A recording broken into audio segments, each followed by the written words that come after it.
nauubra. Mga pekeng balita agad mabubura. Mga troll farm malamang susuko na, dahil kami ang bebengga, humanda ka na. Mga makachina, benga, benga. Mga fake news, benga, benga. Salbahing dedes, benga, benga. Halik sa Walang kawala ang may sala. Pegador, wala kang kawala. Benga, Pegador, kayo ay maganda. Benga, Pegador, galit sa masama. Benga, Pegador, ang sa inyo bebenga. Benga, Pegador, wala kang kawala. Benga, Pegador, kayo ay maganda. Benga, Pegador, galit sa masama. Benga, Pegador, ang sa inyo bebenga. Lumabas sa isang issue ngayon. Ito daw si House Speaker Martin Romualdez. Merong connection sa mga Diskaya. Ako, mga kababayan ko, ako baka magalit na naman sa akin yung mga Martinico. Ako hindi ko hinuhusgahan na, ako inaalam ko lang na allegedly, mga kababayan ko, na ito daw si Martin ay may connection sa mga Diskaya. Ito ho yung lumalabas na naratibo ho ngayon. Totoo ba ito, mga kababayan? Totoo ba ito, mga kababayan ko? Kung totoo man ito, nakakatakot ho ito, mga kapatid. Pag-usapan lang natin at idaan natin sa maayos na usapan. Promise ko sa inyo, hindi na ako magwawala. Ito po, mga kababayan ko. At sa darating na Lunes ay gugulong na ulit ang pagdinig ng Senate Blue Ribbon Committee. Ano ang uumpisahan ulit dito sa pagtalakay? Tama ka, Jiggy. After nilang magpahinga ng Christmas break, two things. Una, ngayon lang natin ito narinig, isiniwalat ni Senator Ping Lacson na may report silang natatanggap na di umano. Uy, yan clarification na di umano, mga kababayan ko. Hindi umano o allegedly, mga kababayan ko, na merong kaugnayan itong si Martin Romualdez, si former House Speaker, sa isang sa mga Diskaya. Kung totoo ba ito, ay pag-usapan natin. Nakabili ng bahay sa isang mamahaling subdivision sa Makati si dating Speaker Martin Romualdez at ang front di umano niya ay mga Diskaya. So, Uy! Naku, mabigat na ako sa sunto. Mga kababayan ko. Mabigat to. Ako tatanungin ninyo, mga kababayan ko, mabigat hutong ako sa na to. Na itong di umano ay si former House Speaker Martin Romualdez ay may kaugnayan daw ho, allegedly, sa mga Diskaya. Abay, mabigat po itong paratang na to, Hindi ho basta-basta to, kaya aabangan ko ho ito sa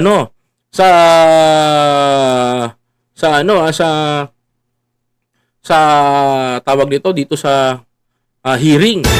Pag napag-usapan ho yan, there is a connection between Diskaya and Romualdez. Ako, mabigat pala to, Diyos ko po.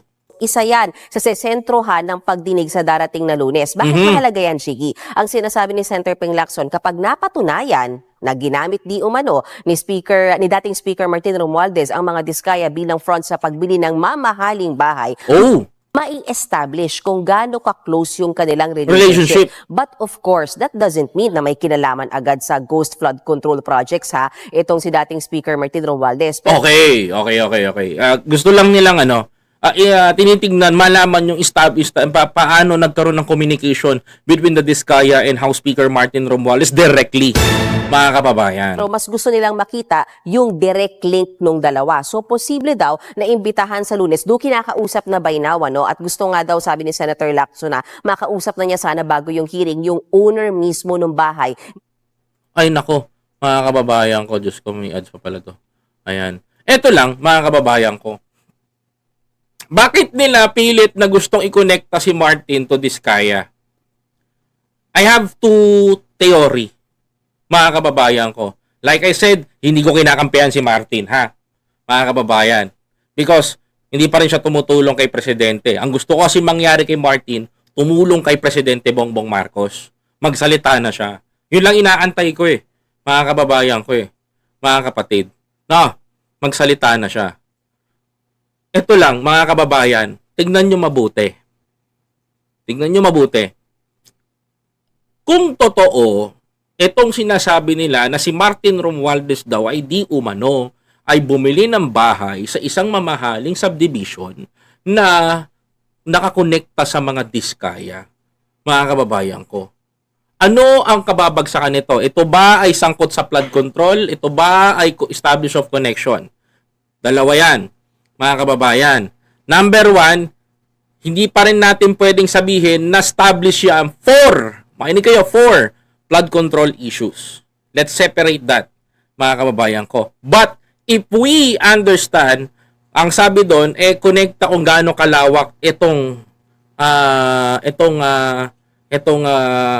parang ang diskaya ang pinagbilan nila ng mamahalin or bahay na ganito. Mga kababayan, kagaya na sinasabi sa balita, well, dun lang tayo pwedeng makipag-usap dyan. Kaklaruhin ko, sabi ko sa inyo, hindi ko kinakampihan si Martin. Kasi gustong malaman ng Senado gaano kalawak ang koneksyon ng ni Martin Romualdez dito sa mga diskaya. Mga kababayan. Kasi ang diskaya may sinasabi na merong isang malaking tao. 'Di ba? Naalala niyo 'yon, mga kababayan ko?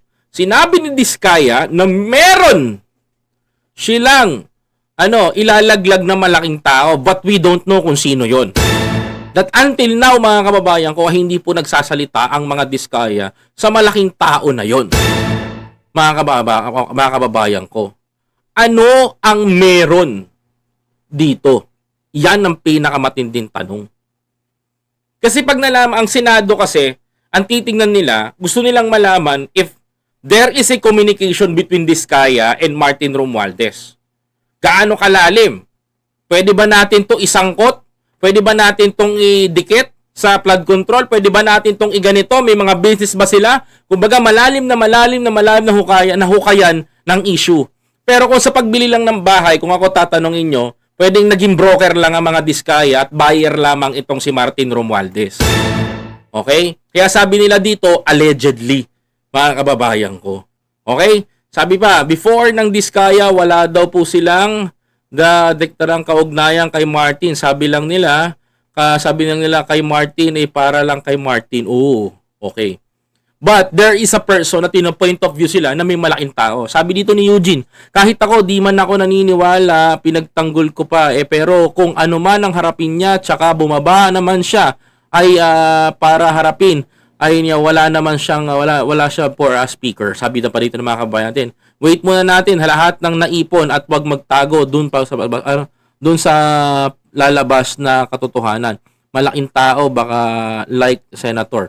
Well, I don't know what's the issue if that is senator. Well, kung senador yan, isa lang ang kilala kong kumikbak nung panahon ng mga Diskaya. Oo, isa lang naman ang senador na kumikbak ng almost 7.7 billion pesos na inaward sa kanyang pamilya. 'Di ba? Isa lang naman 'yon. Mga kababayan ko, 'di ba? Kahit bawal na i-award sa pamilya mo, inaward pa rin. 'Di ba? Mga kababayan, hindi ko na babanggitin kung sino 'yon, mga kababayan. Pero alam niyo naman kung sino. Pero ang tingin ko dito, mga kababayan ko, if there is some communication between Romualdez and Diskaya, but I think it is hindi siya partnership. This is not a partnership between flood control issues. Ito ay usapin kung totoo man ito na there is a possibility na ang broker ang nagbenta ang Diskaya at ang buyer ay si Romualdez. Mga kababayan ko, there is a possibility ganun. Mga kababayan, kung bumili man si Martin ng bahay sa Fords Park or sa mamahaling village, wala tayong pakialam doon. Buhay nila yon. May pera naman sila, mayaman naman si Martin kung tutuusin. Mga kababayan ko, Romualdez yan eh. May kakayanan sa Leyte yan. Alam naman natin. There is a possibility pwedeng gawin yun. Or, mga kababayan ko, meron din usapin, mga kababayan, patungkol dito sa flood control. Hindi ko lang alam at hindi ko lang makita kung paano nila ikukonekto. At nababanggit pa sa media to. Like I said, hindi ko pinagtatanggol si Martin. Mga kababayan ko. Gusto ko lang liwanagin yung sinasabi ho dito, mga kababayan. Okay? Ang nagsasabi sa kanya na binili daw ni dating Speaker Martin Romualdez yung bahay at lupa na yan at ginawang front yung mga Diskaya. So that's one issue, Jiggy. That's one issue, Jiggy, sabing ganun. Sa akin, kausap niya si Jiggy Manikad. Mga kababayan ko, there is a possibility kaya, mga kababayan ko, na may kaugnayan nga ba itong si Martin? sa mga diskaya, mga kababayan. Kasi lumalalim na yung investigation eh. Maganda nito, total naman, si Senator Amy Marcos ay gustong makialam dyan at gustong ibaon si Martin. Bakit hindi siya umaten? No? Mga kababayan ko. Ito, pwedeng umaten si Amy Marcos ito kaysa pinupuna niya ng pinupuna si Ping Lacson. Kasi galit na galit po yung mga taga-ano, galit na galit po yung mga ibang senators, pinupukpok yung mga senador natin, mga kababayan ko sa Senado, ng mga Duterte Block. Kasi daw, hindi daw po napapangalanan si Martin Romualdez. So ito ngayon, pinangalanan si Martin Romualdez na may kaugnayan allegedly sa mga diskaya. Pwede na magtanong si Amy, mga kababayan ko. Eh yun. Diba? Pwede na magtanong si Amy Marcos nito. Oh, si Senator Amy Marcos, pagkakataon mo na yan, 'di ba? Bibigyan ka ni Senator Ping Lacson ng 1 hour para magstorya doon sa Senado. Oh, 'yun ang pinakamatindi, mga kababayan ko. 1 hour ka mag-iistorya diyan. Oh. Oh, binibigyan ka na, ayaw mo pa ba? Oh, pagkakataon na 'yon, mga kababayan ko. Tama ba ako? Mga kapatid. Pero ang thinking ko dito, if there is a fact, if there is an evidence na maipipresenta sa Senado na may kaugnayan nga itong si Martin, uunahan ko na ho kayo. Medyo lalalaho yung sitwasyon, mga kababayan. Medyo lalalaho yung situation kung saan may mga mapipinpoint na pangalan. Pero ang thinking ko dito, mga kababayan ko, if there is a question, maybe the Diskaya is the broker, the buyer is si Martin.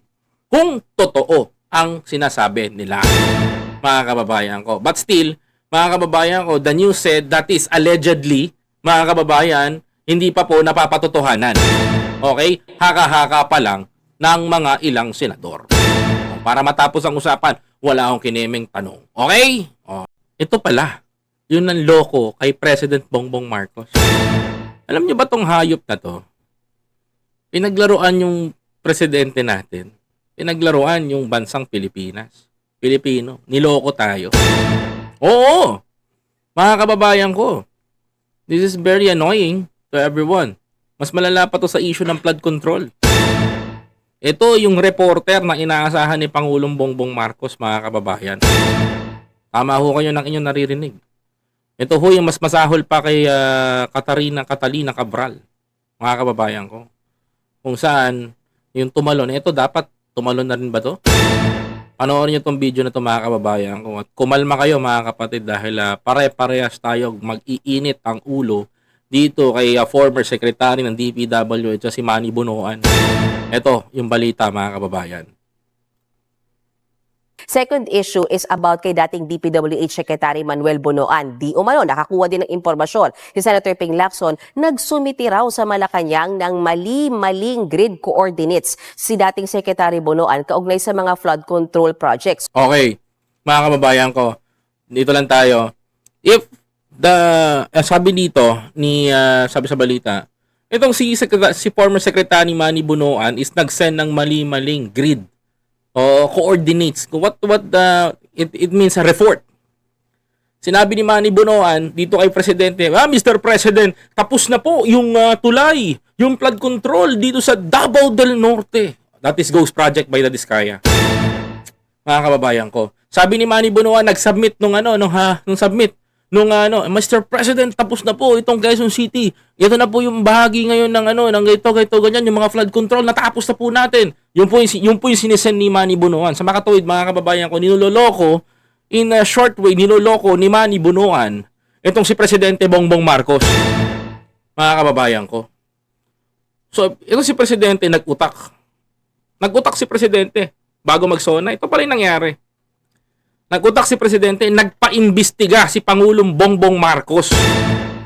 Pinaimbestigahan ni Pangulong Bongbong Marcos, bakit ang Pilipino nagalit sa akin? Bakit ang mga mamamayan nagalit sa akin? Bakit ganito ang nangyari?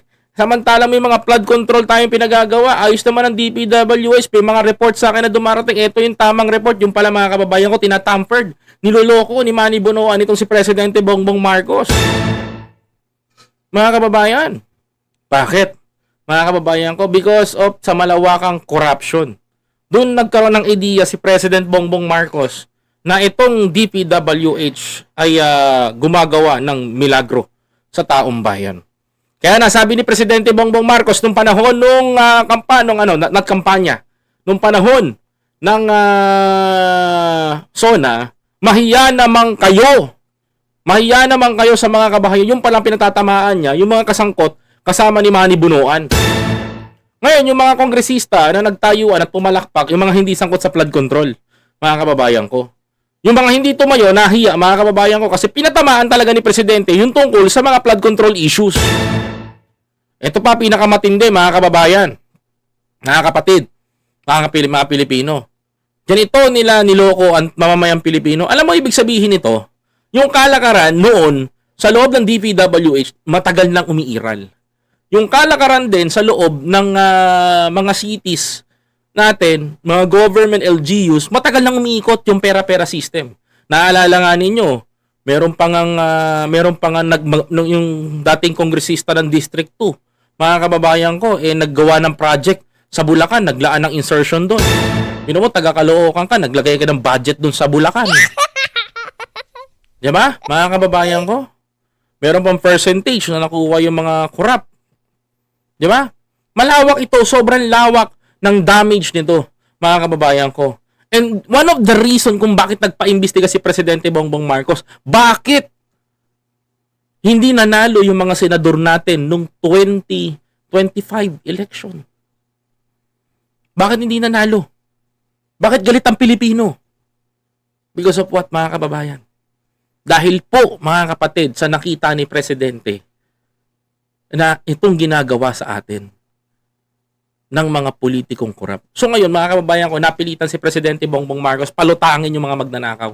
And na-identify niya yung pinaka-main source, yung pinaka-bahay, mga kababayan ko, ng mga magnanakaw. Diba? Nakita niya yung bahay ng mga magnanakaw sa loob ng departamento ng DPWH. At yung langgam na naghahari, mga kababayan ko, ay walang iba, si Manny Bunuan. The messenger kung tawagin. Para mapaliwanag ko lang sa inyo kung ano yung nangyari, ha? Mga kababayan. So, ganun pa man, mga kababayan ko, damay-damay nito. Mula sa ibang kaharian, hanggang sa kaharian ng ganitong departamento, pinagharian ng mga kung ano-ano magnanakaw. Kasi ayaw ni PBBM, sabi ni PBBM, mga kababayan ko, tapusin na natin itong pagnanakaw to. Gusto ko nang wakasan ang lahat ng korupsyon sa bansang Pilipinas. Sinaharapin ko and I will take the responsibilities. Haharapin ko to. Kaya nung sabi niya sa SONA, mahiya namang kayo. Kita niyo si Manny Bunuan hindi makatayo ng panahon na yun. Bakit? Kasi alam niya bistado na siya ni Pangulo. And right now, mga kababayan ko, tumakas pa ibang bansa. Nasa Amerika, nagtago, mga kababayan. Bakit? Bakit nagtago? Para hindi mahuli, hindi makapagturo. Mga kababayan. Pero ito ang usapin. Pakinggan nyo to. So anong ibig sabihin yan? Tahasang sinabi ni Senator Lacson na niloko ni dating Secretary Bunuan ang Pangulo nang magpadala siya ng mali-maling mga grid coordinates. So anong gagawin? Ipapasabpina na si dating Secretary Bunuan para dumalo sa pagdinig sa Lunes. Oo, maganda yan. That is the one good thing, mga kababayan ko. Magsasalita na si Manny Bunuan. Yan ang pinakamaganda, mga kababayan ko. Actually, nasa US lang nagtatago itong si Manny Bunuan eh. Mga kababayan eh. Sa US lang nagtatago to.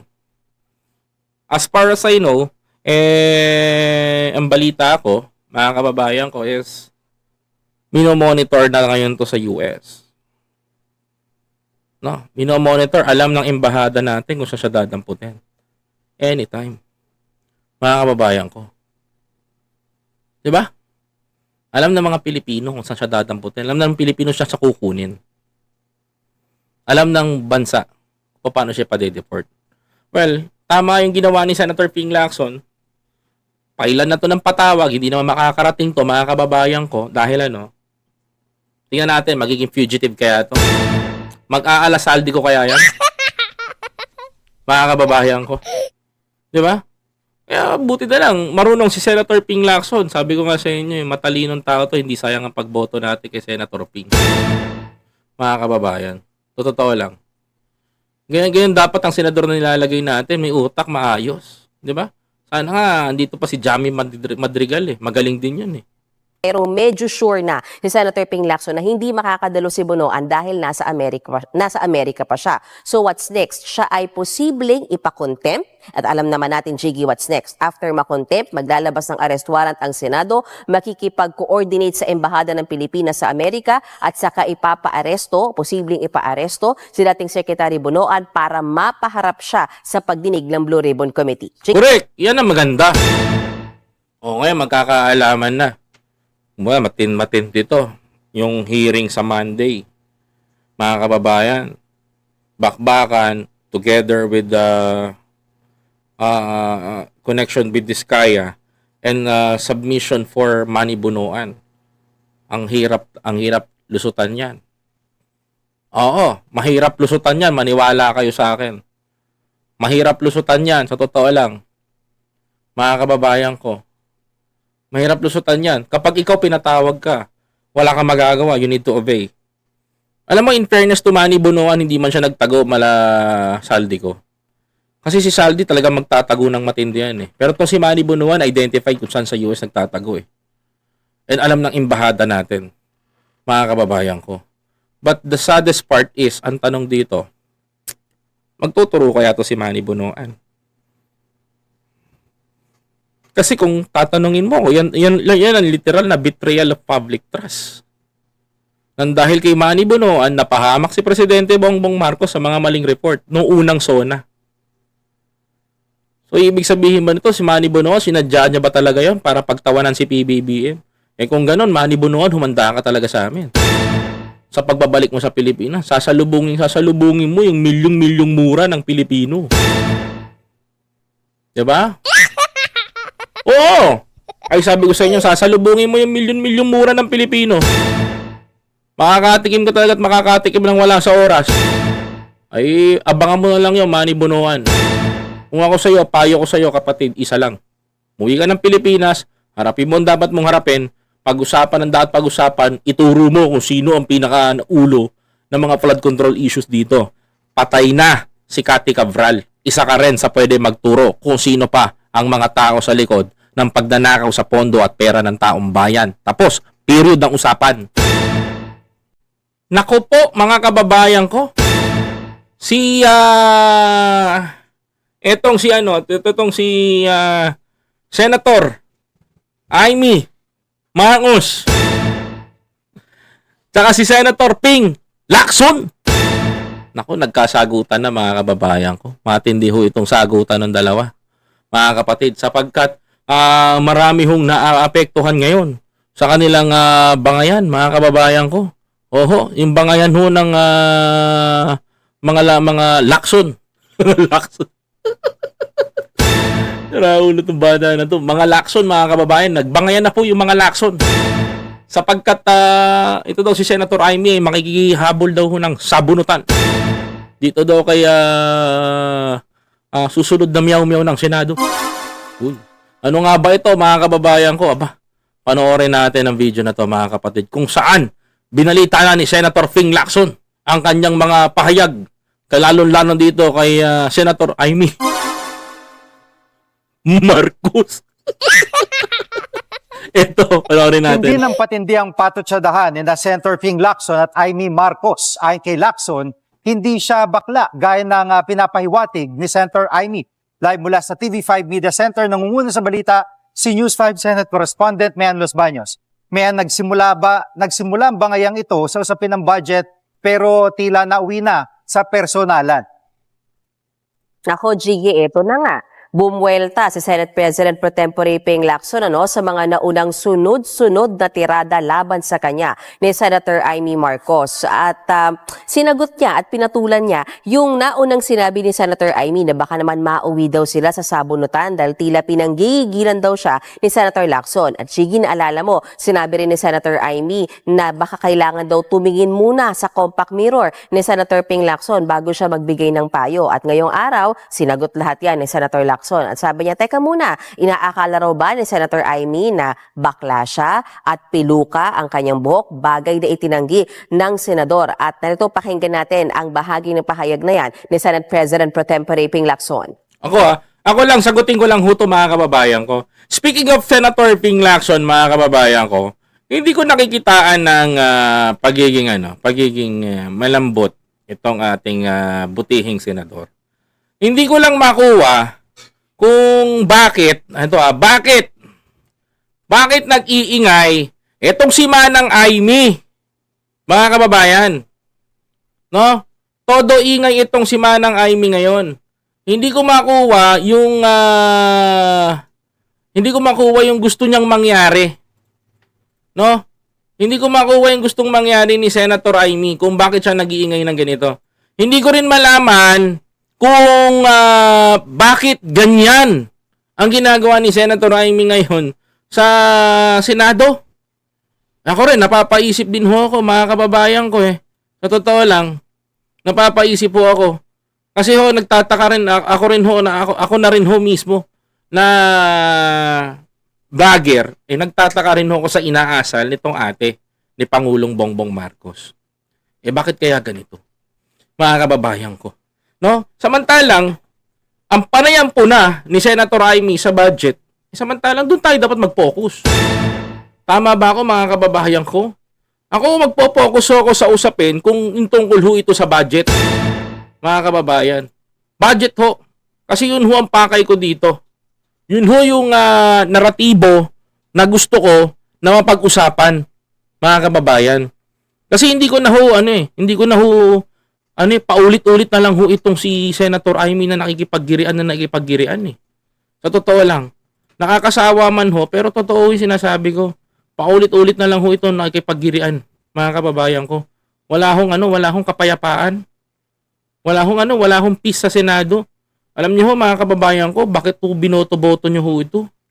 Kasi tingnan niyo mabuti, mga kababayan, imbis na malutas natin, no, mga kababayan ko, itong gusot, mga kababayan, imbis na maglutas natin itong problema, issue ng taong bayan, issue sa mamamayang Pilipino, imbis na maayos, wala akong patutunguhan, mga kababayan eh.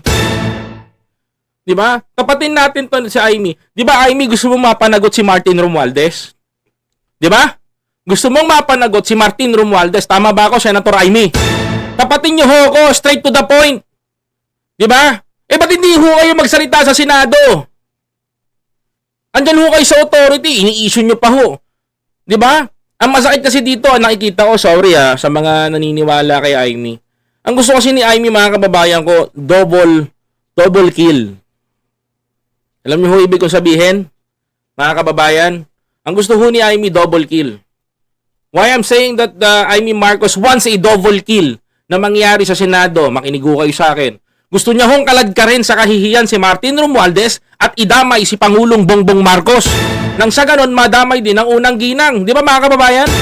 Puro paghihigante ang ginagawa, mga kababayan ko. Hindi niyo napapansin? Eto, pinakamasakit, mga kababayan ko, sa mga Aiminatics, pakinggan nyo to. Magsabunutan daw kami. Yan ang reaction ni Senator Aimee Marcos sa issue ng di umano ay pork barrel sa 2026 GAA. Hindi po piluka ang aking buhok. Eto, iba, ikaw sa 2025 may 2.5 billion pesos ka na pork barrel. Ang lakas mo mag-ingay. Halatang halata. Mga kababayan ko, ito si Manang. Halatang halata. Mga kapatid, yung ginagawang pag-iingay. Alam mo, pag nag-iingay si Aimee Marcos, ang nakita ko ngayon, lumulusot sa issue. Huwag lang siya mapag-usapan. Oo! Ang lakas mag-ingay niya sa issue ng ang lakas niyan mag-ingay, mga kababayan ko, sa issue mga kababayan ko ng budget. 'Di ba? Nag-iingay ito, kontra ng kontra. Mga kababayan ko, para masabi ng tao, gagayahin niya yung style ni Risa Hontiveros. Si Risa hindi pumipirma 'yon. Pero ito, mga kababayan ko, tignan niyo mabuti. Si Aimee, ginagaya niya yung style ni Risa Hontiveros, para hindi siya mapaghalataan na meron siyang 2.5 pork barrel scam. Hindi pala scam, pork barrel lang pala. Mga kababayan ko. Eto, sabi ni Senator Ping, mga kababayan, tingnan nyo. Tugtog ko na rin na walang peke sa mukha ko. Hindi rin pustiso ang ngipin ko. Si Senator Aimee, pustiso ipin. Hindi siya. Seryoso ba? Chismis to. Si Aimee Marcos, pustiso. O baka magalit na naman sa akin yung may mga pustiso dyan, ha? Sinabihan ko lang, may pustiso. Baka sabihin nyo, PWD rin yun. Oh. Hindi lahat naman eh. It's okay eh. Kung may pustiso si Aimee, wala namang problema doon. Part ng pagtanda yun eh. Darating naman din tayo dyan eh. Nauna nga lang talaga siya. Yung pagpupustiso. Pero, speaking sa pagpapabotox at sa pagpapapustiso, mga kababayan ko, na speaking of doon, ang usapin dito yung pera ng taong bayan. O, yun. Yung pera ng taong bayan, mga kababayan ko. Walang peke sa anumang bahagi ng aking muka. Pangalawa, lalong hindi ako bakla. Ay, hindi talaga. Hindi ako maniniwala. O baka magalit sa akin yung mga LGBT, ha? Sinabi yung salita lang ako ng bakla. Diba? Hindi talaga ako maniniwalang bakla si Senator Ping. Oo, lakson yan, mga kababayan. Lakson. Diba? Si Aimee lang. At yung iniisip ni Senator Aimee, na bakla ko, wala siyang maaaring na mati sa mundo. Correct. Yun na nga, Jiggy. Paulit-ulit na sinabi ni Senator Ping, Sabi, pahingan natin. Maganda yung sinabi ni Senator Ping dito eh. hindi siya bakla, walang peke sa mukha niya, hindi piluka ang buhok niya. Pero paglilinaw niya, Jiggy ha, wala siyang issue sa mga miyembro ng LGBTQIA+ community. At sa katunayan, nirerespeto niya ang mga ito. Pero paulit-ulit din niyang sinabi at pinaninindigan niyang lalaking-lalaki siya. Oo, yun naman pala, di ba? Oo. Narito ang bahagi muli ng pahayag ni Senate President Pro Tempore Ping Lacson. And I respect them for that. But as far as I'm concerned, kahit hindi ako kagwapuhan, Hoy!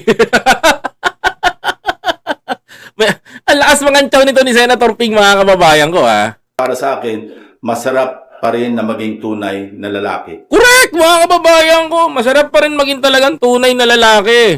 Di ba? No, eto, tanongin natin yung LGBT. Halika dito, Heb. May stop ako LGBT. Halika. Meron ako stop dito, LGBT. Sabi ko sa inyo, ako open ako sa lahat eh. Ito, tanongin natin. Heb, LGBT ka, di ba? Oh, Since birth. yeah. Since birth. Ano masasabi mo sa sinabi ni Senator Ping Lacson? Carry lang. Carry lang. Tanggap naman. Carry lang. Kasi hindi naman usapin dito yung pagiging LGBT, di ba? Kumbaga wala namang negative impact. Kumbaga walang negative criticism yung sinabi niya. Oh, pero Positive pa nga eh. positive. Pero ang usapan dito, yung 2.5 billion ni Aimee. Oo. Oh, dapat yun ang sagutin. Tsaka Oh. yung peke niyang muka. Yun. Ayun. Thank you. Oh, sabi ko sa inyo, may stop ako eh. May stop ako LGBT. So everyone is wala akong makita sa sinabi ni Senator Ping Lacson na wala akong sinabi dito na maraming salamat Sir Edwin Rivera. No, magkapilido pa tayo. Walang masama sa sinabi nito ni Senator Ping Lacson. To be honest, mga kababayan ko, napaka simple lang, no? Itong si Senator Aimee talaga ang may issue eh. Alam mo, ako I'm not focusing dun sa pagiging LGBT na binabanggit dito. Magandang kinlaro rin yan ni Senator Ping kasi, mga kababayan, magandang klaruhin yan. Baka mamaya sakyan ni Senator Aimee yan, inaapi ang LGBT. Hindi totoo yun, ha?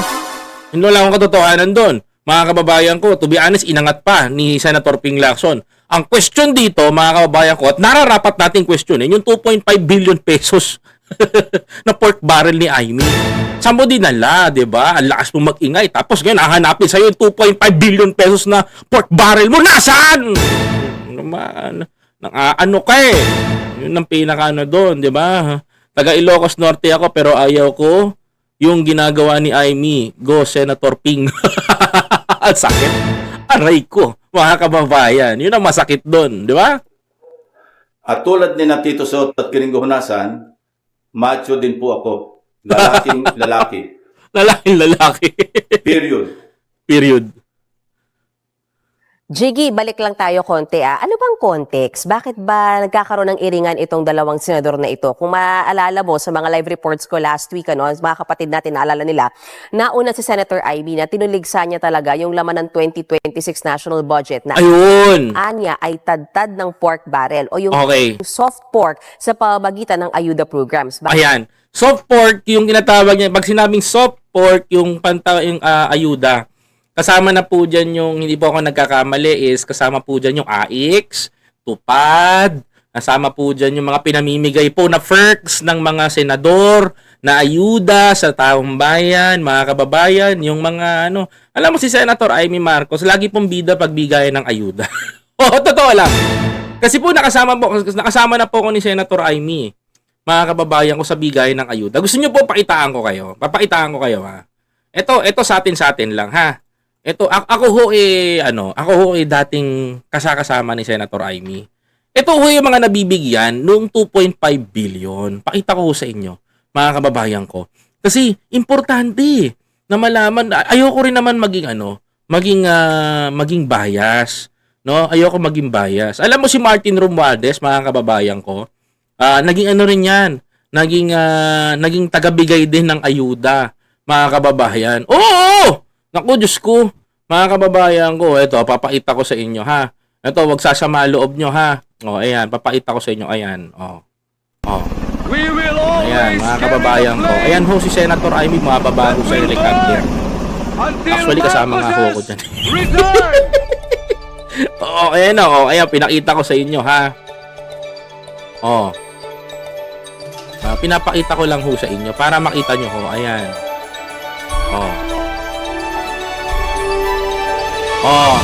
Sabi ko sa inyo, pagdating ng bigayan talaga, ita mo. Ayan o, si Senator Amy Marcos, pakita ko sa inyo ha, para makita nyo. Ayan. Wow! Oo, dami, di ba? Bida, di ba, mga kababayan? Bidang-bida, di ba? Yan ang katas, mga kababayan ko, ng isang Amy. Para malaman nyo lang. Hindi ho ako nagtatago, ha? Para sabihin ko ho sa inyo, ayan. Hindi ko ho tinatago sa mamamayang Pilipino yan. Dahil totoo lang ho ako, mga kababayan ko. Totoo lang ho tayo, ha? Wala hong samaan ng loob. Ayan. Totoo ho yan, mga kababayan. Ganyan ho si Senator Amy ka-generous. Pag nagbigay ng suporta, all out. Kahit nga po si alam mo, dami ko nang sinamahan kay Amy Marcos na pagbibigay niya ng ayuda. Siguro, ako naman makakapagsabi ako, yung 2.54 ni Amy, talagang mayroong mga napunta talaga sa tao. Oo, may mga napunta talaga sa tao. To be honest. Kasi pangit naman kung sabihin natin, hindi mga kababayan ko Pangit naman sabihin natin hindi, mga kababayan. Pero totoo rin, may mga napuntahan din. Pero ang hindi niya maitatanggi, mga kababayan ko, na isa rin siya sa mga nakinabang, mga kababayan ko, ng fork. Di ba?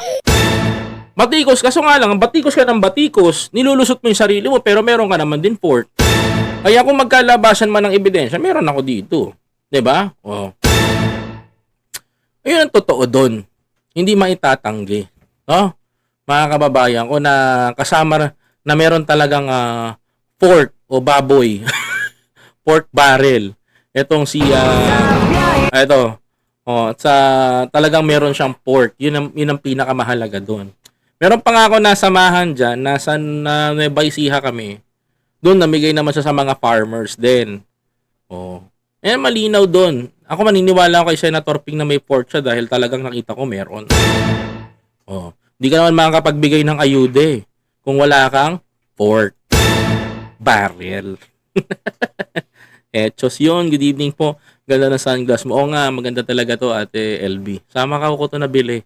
Yung double, may double siya. Anyway, tuloy natin. Bagay na hindi nagustuhan ni Senator Ping Lacson at anya walang moral ascendancy ni Senator Amy Marcos na tuligsain ang 2026 national budget, gayong napag-alaman din daw ni Senator Lacson na mismo si Senator Amy daw ay may pork barrel umano noong 2025 Totoo yan. Meron talaga. budget. Jiggy. At saka gaya nga nabanggit ni Senator Lacson, may tawag nga sa grupo nila nila Senator Greg, kung nasan yung Macho Black. Macho Black, yes. Macho Black, di ba? May sagot na ba dito si Senator Amy sa mga sinabi ni Senator Lacson? Mabilis na sumagot, Jiggy, si Senator Amy Marcos sa kanyang social media, no? At agad niyang sinabi, teka naman, wala naman daw siyang sinabi na bakla si Senator Ping Lacson at bakit ba tila ang babaw naman daw ng pakahulugan ni Senator Lacson sa kung ano ang tunay na lalaki. Wala Kasi ang sabi kasi ni Senator Amy, magsasabunutan sila. Nung sinasabi ni Senator Lacson na hindi ako bakla, ba't ako papatol sa'yo? Tama naman yun, mga kababayan. Di ba? Tama naman yun, mga kababayan ko, hindi ako papatol. Tama naman din, hindi pumatol si Senator Ping Lacson. Kasi pag pinatulan niya si Manang Amy, natural, sabihan siyang bakla. Matalino talaga. Ito nga si Senator Lacson. rin daw masama sa pagiging bakla, wala rin daw masama kung meron kang gustong ipaayos sa katawan mo o kung sino mang individual, ano? At ang sinasabi ni Senator Amy Marcos, nasa tao na raw yan. Kung gusto niya bang may ipabago siya, ipa-enhance siya sa kanyang katawan o gusto niya bang sirain ang kanyang mukha, pangalan at integridad. Jiggy. Ang problema kasi dito, speaking of integrity, Senator Amy, ikaw ang sumisira sa integrity mo. Number 1, paano nasira integrity mo? Punahin mo yung GAA, punahin mo yung budget, punahin mo lahat. Tapos in the end, mga kababayan ko, meron kang 2.5 billion pesos na pork barrel. Oh, that's the biggest question. Anong karapatan mo punahin kung may pork barrel ka naman? Nakinabang ka naman. Alam ko naman, yung pork barrel mo napunta sa magandang kinalalagyan. Kasi sabi ko nga sa inyo, sa mga pork barrel na pinagbibigay ni Senator Amy sa mga tao, talaga nakita ko naman sa taong bayan na punta. Tama naman sila doon. Tama naman kayo. Ako wala akong doubt kay Senator Amy. Kasi nakita ng dalawang mata ko kung saan niya nilalagay yung mga pondo na dapat na niya. Ako naniniwala rin ako, mga kababayan ko, na si Senator Amy hindi kurap. Ito lang maganda kay Amy, mga kababayan ko. Ito lang maganda sa kanya. Hindi ako naniniwalang kurap tong si Amy Marcos. Mahirap paniwalaan kung sasabihin kong kurap to eh. Sa totoo lang, mga kababayan ko, mahirap. Siguro kung sasabihan yung kurap si Amy Marcos, isa ako sa magde-defend. Bakit? Totoo lang kasi ako. Kasi nakita ko saan niya nilalagay yung mga pork barrel. Opo, yung mga yung pera ng gobyerno na inilalagay niya, mga kababayan ko. No, yun lang po sasabihin ko. Pero, speaking sa usaping politiko, ay doon ko masasabing kasali si Senator Amy doon. Yun lang, mga kababayan. Oo, kasi laging aantayin pa ng taong bayan to si Amy para magbigayan lang ng AIK saka AKAP. Tapos yung tulong, mga kababayan ko, kailangan antayin pa si Senator Amy Marcos para maibigay, mga kababayan ko, yung tulong.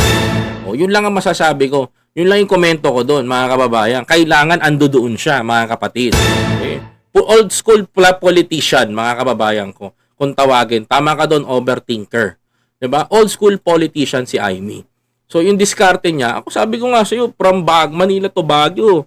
Bumaba si Senator Amy. Ako sinama ako ng birthday niya sa Davao. Grabe, mga kababayan ko, doon siya namigay ng AIX, mga kababayan ko, sa mga kababayan natin. Then I know na doon na pupunta yung kanyang port. Mga kababayan, imposibleng makakurap eh. Kasi hawak ng DSWD yung pondo. Para malaman nyo yan, ha? Pero, kung usapin na politiko, doon ako magsasalita, totoo yun, mga kababayan ko. Kasi old school politician siya. Tama, hindi mangungurap si Amy, pero linis lang ng landas. Correct. Kasi yun ako sa kanya nakita ko sa kanya yun eh. Hindi mo naman maitatanggi kasi hindi ko maitatanggi yan kasi I saw Senator Amy Marcos for how many times na namimigay ng ayuda yan. Totoo. Kasi yung pork niya, inilalaan niya sa DSWD. Mga kababayan ko. Si DSWD ang nagdi-distribute. So wala siya nahahawakan doon. Kaya malinis yon na may pork siya. Kaso nga lang, kinontra niya yung ngayon, samantalang pinakinabangan niya naman din at nakapagpamigay naman din siya sa taong bayan. Yun ang masakit doon. At usaping politiko, totoo naman yun, mga kababayan ko. Bago magbigay, ando doon siya, mga kababayan ko. Totoo yan. Hindi natin maitatanggi yan, mga kapatid nyo. Yun lang ang sa akin doon, mga kababayan. At sa Kaya lahat, mga kababayan, kaya kung ako sa inyo, mag-isip-isip kayo. Okay? Aminin natin, di man magkasundo yung mga yan, pero tandaan nyo, Marcos is a Marcos. But, I always respect kung anong ginagawa ni Jaime. Pero, hindi ko sinabi na hindi ko siya pupunahin dito. mga kababayan. Pero ang suporta ko ay mananatili kay Pangulong Ferdinand Bongbong Marcos Jr. Period, mga kababayan. Kung ano lang ang gusto, mga kababayan ko ni PBBM, yun lang ang susuportahan ko. Dahil siya ang presidente ko, hindi naman si Amy. 'Di ba?